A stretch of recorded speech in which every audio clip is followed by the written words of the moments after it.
clearly it's a mismanagement issue kasi nga parang, di ba, yung panahon ni President Duterte, mga military officers pong humawak niyan and so forth. And then just recently, si Mandy Ledesma was also changed, no, to Dr. Mercado.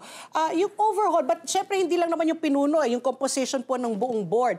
Ideally po, pag sinabi nga po ni Justice Ko na buwagin na po yung top to bottom, sino ba dapat talaga ang namamahala po ba dyan para masiguro na yung ating pondo ay nagagamit po sa wastong paraan?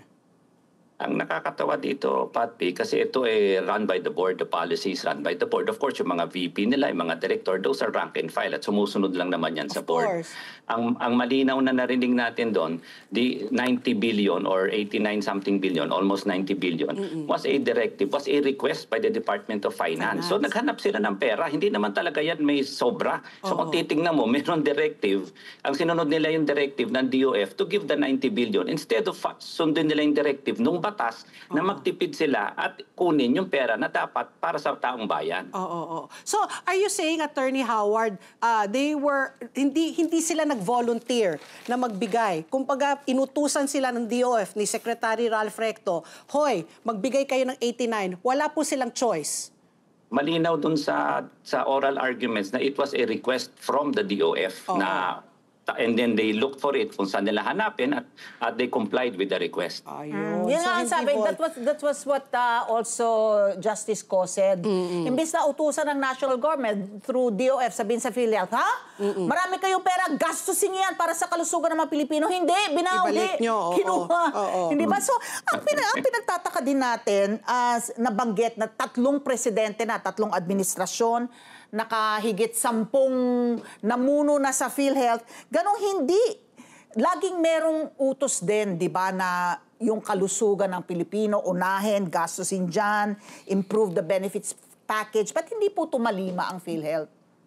Well, in fairness naman to PhilHealth, syempre they're also building up their resources. So, syempre hindi naman yan basta-basta kasi nga nagko-contribute tayo. So, as it goes, kasi nga there's a future plan for it, yun nga, dumadami ang benepisyo. Pero sinasabi nga natin, hindi nga dapat yan binalik dahil hindi pa nila nakagampanan yung paggawa ng buong benepisyo para sa taong bayan. Yung mandato na nabigyan yung basic health services, hindi pa nila nabibigay fully. No? They have, in fairness, they have given a lot, but they have not given fully for the, let's say, the health and welfare of the Filipino people. So, hindi pa tapos at hindi pa kompleto yung kanilang mandato. So, dapat hindi nga nila binalik yan dahil dapat yung ginamit nga nila, as you said, Ali, para sa kalusugan ng bayan, ng taong bayan.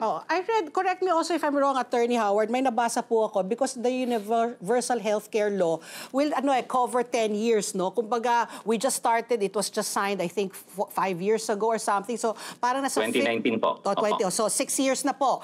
Okay. So, may pa-4 na taon pa. So, parang ngayon pa lang po, ay ginagawa na po nila kung anong milagro yan. Kasi po, may panahon pa, no? May panahon pa. Kasi hindi pa sarado, hindi pa cast in stone, kumbaga.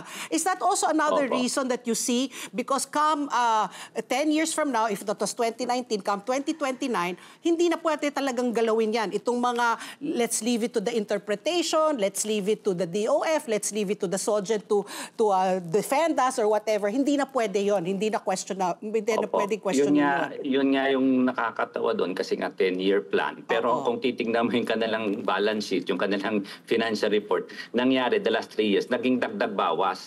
Instead of tumaas yung kanilang reserve, binabaan nila para magkaroon ng extra. So yun kumbaga dinoktor nila kasi kung titingnan natin yung previous balances nila, negative sila. Tapos nung sinabing revisit it and check it, biglang naging positive sila. Kasi yun ang dagdag bawas na nangyari sa computation nila. Kaya nagkaroon sila ng sobra, allegedly. Pero actually, wala talaga silang sobra, kulang pa. So tama.